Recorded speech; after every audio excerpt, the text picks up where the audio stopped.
ఇద్దరు స్నేహితులు, ఒకరు జోష్, మరొకరు జాక్.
ప్రియమైన జోష్, నేను చనిపోయాను.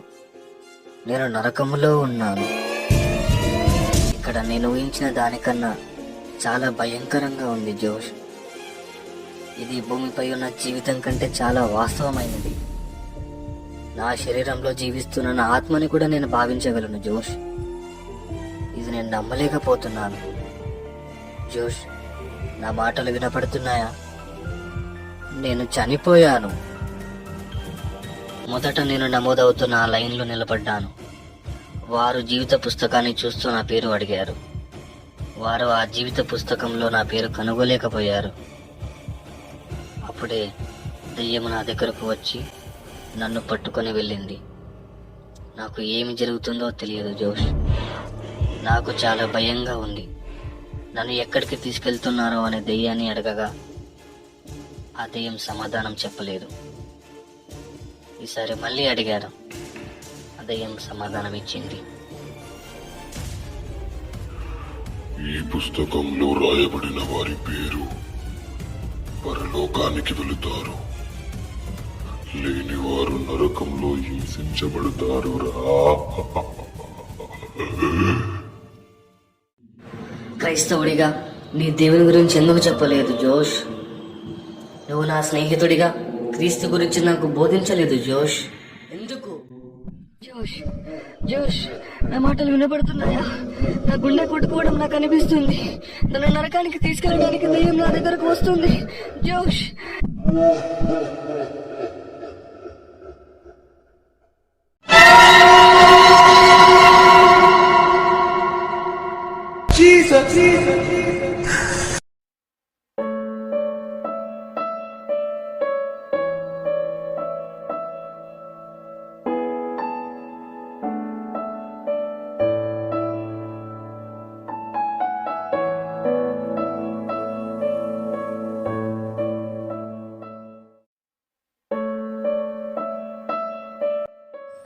మరియా, యోసేపు, మీకు శుభములు.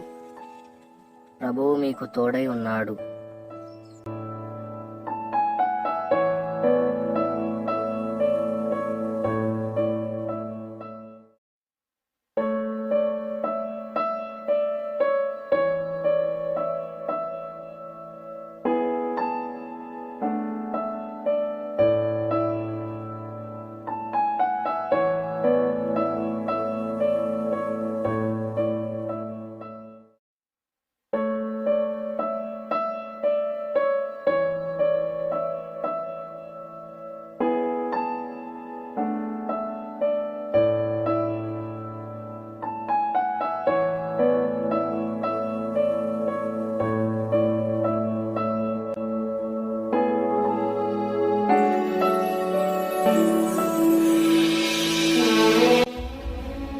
గాబ్రియల్ దూత వచ్చి, మరియా, యోసేపు, మీకు శుభవార్త అని తెలిపెను.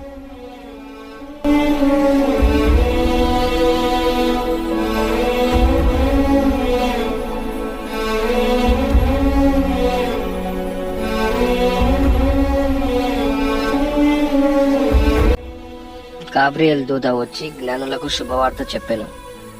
యూదులకు రాజుగా పుట్టినవాడు తూర్పు దిక్కున ఉన్నాడు.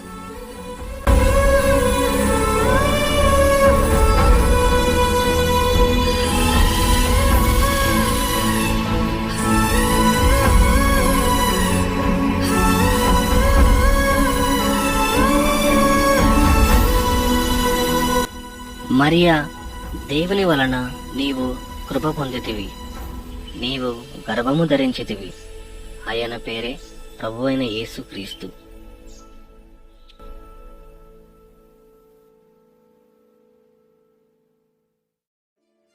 ప్రియమైన జోష్,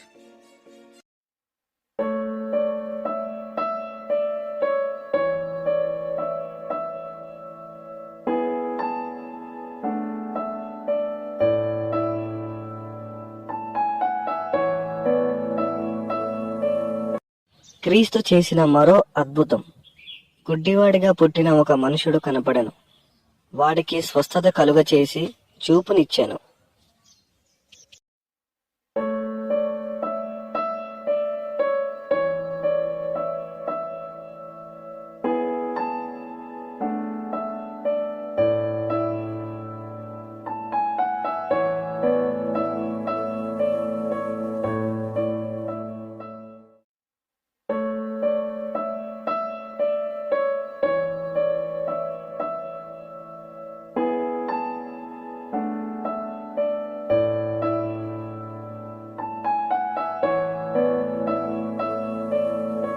నజరేయుడైన యేసుని బంధించి వారు చిత్రహింసలు పెట్టి సిలువ వేసిరి.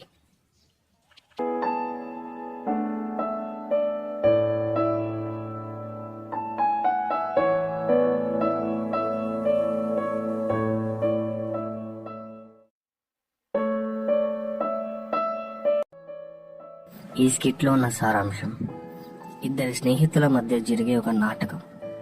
ఒకరి పేరు జోష్, మరొకరి పేరు జాక్.